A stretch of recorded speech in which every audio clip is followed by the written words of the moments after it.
दोस्तों, इंडोनेशिया की एक स्कूल में 14 छात्राओं का सिर मुंडवा दिया गया। खबर क्या थी कि उन्होंने ढंग से हिजाब नहीं पहना।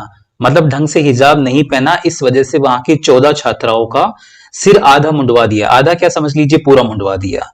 हुआ क्या, मामला काफी गंभीर हो गया, तो स्कूल के जिस भी टीचर ने ये सब किया उसको वहां से हटा दिया गया। स्कूल के ऊपर भी केस बन गया।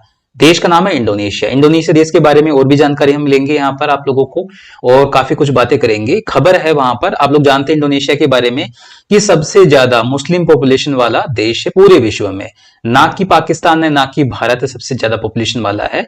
अगर इंडोनेशिया की पॉपुलेशन की हम बात करेंगे तो लगभग 27.5 करोड़ के आसपास वहां पर लोग निवास करते हैं। उसमें भी 88% के आसपास, 88% के आसपास वहां पर मुस्लिम जनसंख्या निवास करती है। और बाकी जनसंख्या की हम बात करेंगे तो वहां पर हिंदू है और बौद्ध है।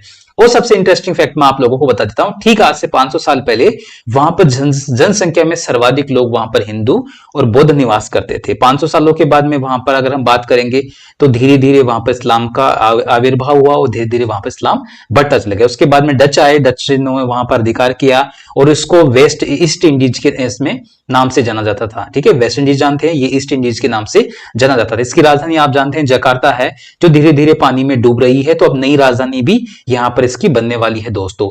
इसके अलावा यहाँ की अन्य चीजों की हम बात करेंगे तो मुस्लिम पॉपुलेशन वाला इंडोनेशिया हो गया, दूसरे नंबर पर पाकिस्तान आता है, उसके बाद में भारत का स्थान भी आता है। बाकी देश बहुत कम जनसंख्या में है। जैसा कि मैंने आप लोगों को बताया, इंडोनेशिया में 3-4 चीजें भी बहुत फेमस है। बहुत ज्यादा यहाँ पर आइलैंड है, लगभग 17,500 के आसपास आइलैंड है दोस्तों वहां पर। लेकिन इतने लोग सभी आइलैंड में नहीं रहते हैं, कम से कम इसमें इसके 10% के आसपास, लगभग 170-80 आइलैंड है, वहां पर लोग वहां पर रहते हैं। बाकी आइलैंड पे नहीं जाते।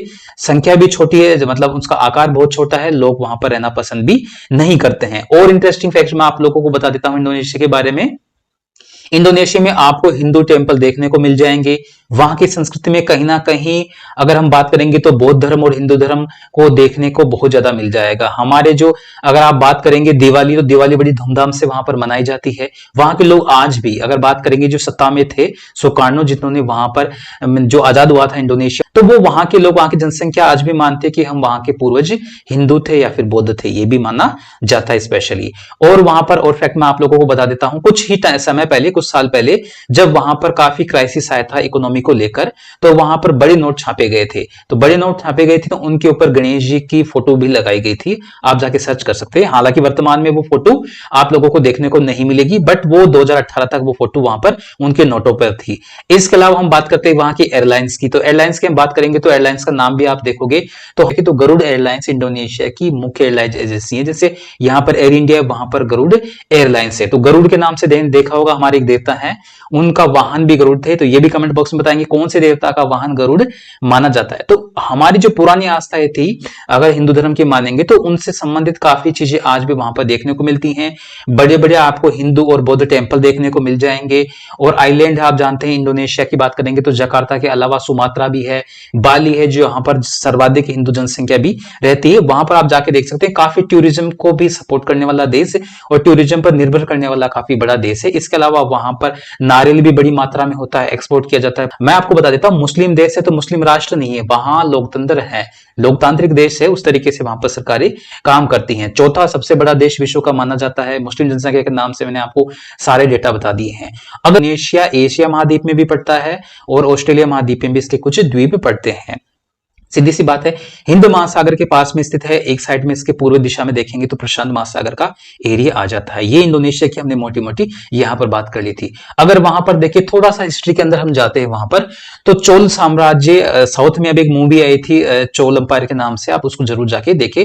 चोल साम्राज्य एक बड़े टाइम पर, मतलब लगभग माना जाता है कि कई सैकड़ों सालों तक, 400 साल के आसपास चोल एम्पायर ने वहां पर राज किया था। राजा की हम बात करेंगे तो राजेंद्र प्रथम वहां के प्रमुख राजा हुआ करते थे। तो इस तरीके से आप जान सकते हैं कि आज से 500 साल पहले, और अगर उससे भी पहले की बात करेंगे चोल एम्पायर की 2000 साल पहले की, तो ये राजा वहां पर हुए थे जिनका हिंदू धर्म में काफी विश्वास था, काफी वहां पर फैला हुआ था। उसी के नाम पर वहां की झलक आपको देखने को मिल जाती है। इसके अलावा हम बात करेंगे तो डच आ गए। इसके बाद में इस्लाम का उदय हो गया। डच तो लास्ट में थी जिससे आजादी मिली। लगभग सारे के सारे देश 1945 से लेकर 1955 के बीच में विश्व के सारे देश जो कहीं ना कहीं अगर हम बात करेंगे किसी ना किसी देश के गुलाम थे, तो वो सारे आजाद हो चुके थे। इसमें इंडोनेशिया भी था, तो ये देख सकते हैं। और एक सबसे महत्वपूर्ण फैक्ट आप लोगों को बता देता हूं, वहां पर करप्शन बहुत ज्यादा है। करप्शन इतना ज्यादा है कि छोटी छोटी चीजों के लिए भी वहां पर रिश्वत दी जाती है। अभी एक अपने यूट्यूबर है, भारत के काफी अच्छे यूट्यूबर है, बड़ी यूट्यूबर है, क्रेजी XYZ, उनके साथ भी एक घटना हो गई थी। इंडोनेशिया घूमने लायक जगह है, अगर हम जाओगे जावा सुमात्रा वगैरह द्वीपों पे घूमेंगे तो काफी खूबसूरत जगह वहां को देखने को मिलेगी। टूरिज्म के लिए जो इंडिया से काफी लोग जाते हैं उनको इस चीज में अवेयर रहना पड़ेगा, क्योंकि वहां करप्शन है। तो जो भारत के यूट्यूबर थे, काफी बड़े नाम उनके, क्रेजी XYZ, जब वो वहां पर एयरपोर्ट पे गए तो उनको रिश्वत देनी पड़ी थी वहां पर रुकने के लिए, क्योंकि वो वापस उनको भेज रहे थे किसी ना किसी तरीके से फंसाकर। उनका वीडियो आप जाके देख सकते हैं। तो इस तरीके से एक बड़ी हस्ती के साथ में ये हुआ, तो आप लोगों को भी ध्यान रखना पड़ेगा। इंडोनेशिया में करप्शन के कारण टूरिज्म को काफी नुकसान हो रहा है। बाकी वहां की जो राजधानी है, मैंने बता दिया आप लोगों को, धीरे धीरे पानी में डूब रही है। आइलैंड धीरे धीरे जो जल स्तर बढ़ रहा है समुद्रों का, उस वजह से वहां के आइलैंड धीरे धीरे डूब रहे हैं। माना जाता है कि अगले आने वाले 50 सालों में जो 180 आइलैंड, उनमें से आधे से ज्यादा लगभग इसमें डूब जाएंगे। इस तरीके से वहां की नई राजधानी भी बना ली गई है। और अन्य फैक्ट मैं बता देता हूं, वहां पर सुंदरता को काफी बड़ा पैमाने पर माना जाता है। कहा जाता है कि वहां पर जॉब में या फिर अगर हम बात करेंगे मीडिया में, तो महिलाओं को जो ज्यादा खूबसूरत होती है उनको वहां पर तवज्जो दी जाती है। ऐसी चीजें मानी जाती है। टूरिज्म को काफी सपोर्ट करता है देश, घूमने लायक जगह देख सकते हैं। लेकिन इस चीज का थोड़ा सा आप ध्यान रखेंगे, वहां पर स्थिति थोड़ी सी खराब रहती है करप्शन को लेकर, तो इस चीज को आप देखेंगे। ये सारे फैक्ट्स इंडोनेशिया के बारे में। अब आते हैं वापस उसी टॉपिक पर, जहां 14 छात्राओं का सिर मुंडवा दिया गया था। तो कहीं ना कहीं कट्टरता मिलती है, तो इस देश को इस तरीके से जज ना करेंगे, क्योंकि कहीं ना कहीं इस देश में पाए जाते हैं। अगर भारत की बात करेंगे या पाकिस्तान की बात करेंगे तो वहां पर इस्लाम को लेकर इतनी कट्टरता नहीं मिलेगी आप लोगों को। महिलाओं को काफी आजादी दी जाती है। आजादी मतलब कपड़े पहनने से लेकर, भारत में तो आप स्पेशली जानते हैं किसी भी तरह के कपड़े पहन सकते हैं, इस पे कोई नहीं है। वहां किसी कारण से ये हुआ, तो हम बात करते हैं हिजाब की।